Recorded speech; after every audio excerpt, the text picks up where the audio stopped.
Hello literary scholars, welcome to literary scholar channel. और इस channel पे एक नई सीरीज़ हम शुरू करने जा रहे हैं जिसका नाम है डिटेल्ड एनालिसिस। इस सीरीज़ में हम हर एक पोइट्री, ड्रामा और नॉवेल की डिटेल्ड स्टडी करेंगे। साथ ही साथ उसकी समरी देखेंगे, उससे इंपॉर्टेंट क्वेश्चंस देखेंगे और एक इंपॉर्टेंट नोट्स भी आपको प्रोवाइड किया जाएगा। हर ऑल्टरनेट डेज आपको एक वीडियो मिलेगा। आज से इस सीरीज़ की शुरुआत करते हैं और इस सीरीज़ को शुरू करने के लिए मैंने As You Like It William Shakespeare का ड्रामा चुना है। As You Like It act 1 scene 1 की समरी आज हम देखेंगे। एज यू लाइक इट बहुत ही इंपॉर्टेंट कॉमेडी है विलियम शेक्सपियर की और एक्ट 1 सीन 1 इसकी शुरू होती है और ऑलिवर के घर के पास एक बगीचे से। ऑरलैंडो जो कि ऑलिवर का छोटा भाई है अपने बूढ़े नौकर एडम से ऑलिवर के बारे में कुछ बात कह रहा है। ऑरलैंडो अपने भाई के बिहेवियर से बहुत ही दुखी है। ऑलिवर, जैक्स और ऑरलैंडो ये तीनों सर राउलेंड डी बॉय के बेटे हैं। राउलेंड डी बॉय मरने के साथ कुछ वसीयत इनके नाम कर गए थे जिसमें से 1000 क्राउन ऑरलैंडो का बनता है और वो चीज़ मिसिंग है, ऑलिवर ने इसको नहीं दी। ऑलिवर ने जैक्स को पढ़ने के लिए विदेश भेज रखा है लेकिन ऑरलैंडो को उसने न पढ़ाया न लिखाया, वो घर में बेकार पड़ा हुआ है। इसी बात का दुख ऑरलैंडो को है और यही वो कंप्लेन अपने दिल की बात अपने नौकर से कहता है कि अब वो इस इनजस्टिस को बर्दाश्त नहीं करेगा और ऑलिवर के अगेंस्ट वो उसको कन्फ्रंट करेगा, ऑलिवर को कन्फ्रंट करेगा। साथ ही साथ ऑरलैंडो को ये भी लगता है कि जो ऑलिवर के नौकर हैं और वो उसके जो जानवर हैं उनकी भी कंडीशन जो है ऑरलैंडो से बेहतर है। ये अभी वो बात कर ही रहे हैं कि उस बगीचे में ऑलिवर आ जाता है और दोनों भाइयों में एक हीटेड आर्ग्यूमेंट होता है। ऑलिवर एक रूड, एरोगेंट और बदजुबान व्यक्ति है। एडम जब इन दोनों के बीच में समझौता कराने की कोशिश करता है तो ऑलिवर उसको बहुत ही भला बुरा बोलता है। एट लास्ट ऑलिवर ये प्रॉमिस करता है ऑरलैंडो को कि वो उसका हिस्सा उसको वापस कर देगा। ऑरलैंडो, एडम ऐसा सुनते ही कुछ देर बाद वहाँ से चले जाते हैं। तभी ऑलिवर का एक नौकर डेनिस वहाँ आता है और ऑलिवर से बताता है कि चार्ल्स जो कि ड्यूक का रेसलर है वो ऑलिवर से मिलना चाहता है। ऑलिवर चार्ल्स से मिलता है और वो ड्यूक और वहाँ रॉयल पैलेस का हालचाल उससे पूछता है।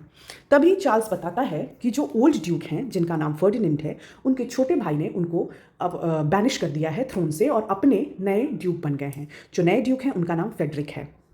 जब ये बात सुनता है ऑलिवर तो वो जानना चाहता है कि रोजालिंड जो कि ओल्ड ड्यूक फर्डिनेंड की बेटी है उसका क्या हुआ।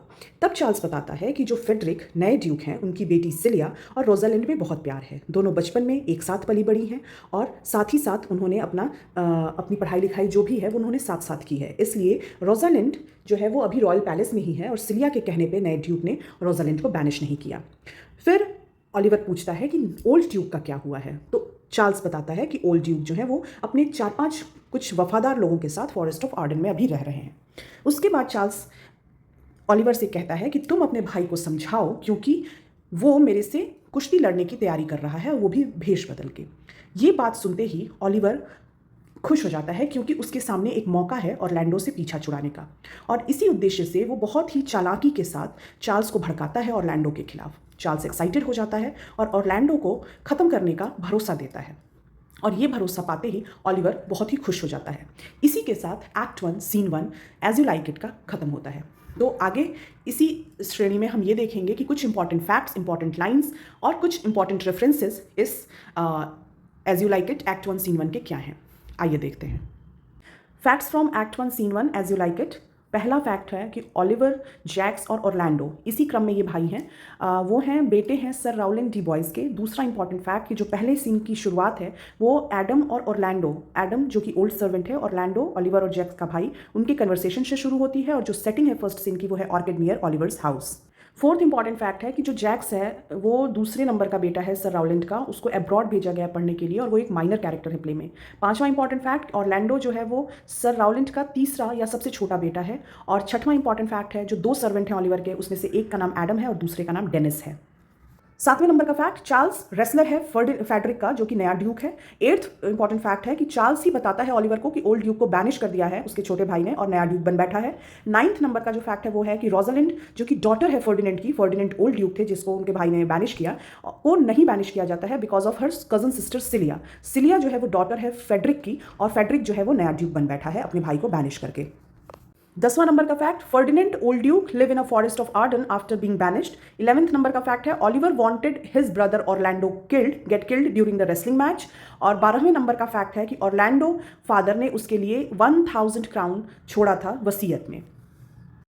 एक्ट 1 सीन 1 की इंपॉर्टेंट लाइन है, his horse are bred better for besides that they are fair with their feelings. ये ऑरलैंडो जो है एडम से कहता है कि ओलिवर के जानवर भी मुझसे बेहतर कंडीशन में है, वही इस बारे में बात कर रहा है। और दूसरी इंपॉर्टेंट लाइन है, the courtesy of nation allow you my better, I confess you coming before me is nearer to his reverence. ये दो इंपॉर्टेंट लाइन है, अगर इसका एक्सप्लेनेशन चाहिएगा तो जरूर कॉमेंट सेक्शन में लिखिए। उन दोनों इंपॉर्टेंट लाइन के अलावा ये भी इंपॉर्टेंट लाइन में आएंगे, हो सकता है कि देखने को मिल जाए इनका एक्सप्लेनेशन आपको एग्जाम में। तीसरे नंबर का है कि they live like a old robin hood of England. ये चार्ल्स बताता है ओलिवर से, ये ओल्ड जो ड्यूक हैं उनके बारे में ये कह रहा है। और ये सॉरी यहाँ 2 नंबर लिख गया, 4 नंबर होना चाहिए। चौथी इंपॉर्टेंट लाइन है, इज डॉग माई रिवॉर्ड। ये ओलिवर जब एडम को भला बुरा कहता है और उसको ओल्ड डॉग कह के बुलाता है, तब ये एडम की लाइन है और वो ये बात कहता है। तो अगर इसका एक्सप्लेनेशन चाहिएगा तो कमेंट में बताइएगा। तो आज का सेशन यही खत्म होता है। आई होप कि आपको ये सेशन पसंद आया होगा। अगर कुछ डाउट है या कुछ मेरे से मिस्टेक हो गई है तो let me know in the comment section. I hope कि मैं उसको इंप्रूव करूंगी और आपके पास एक क्वालिटी कंटेंट प्रोवाइड करने की कोशिश करूंगी। Thank you for watching, stay healthy, keep smiling.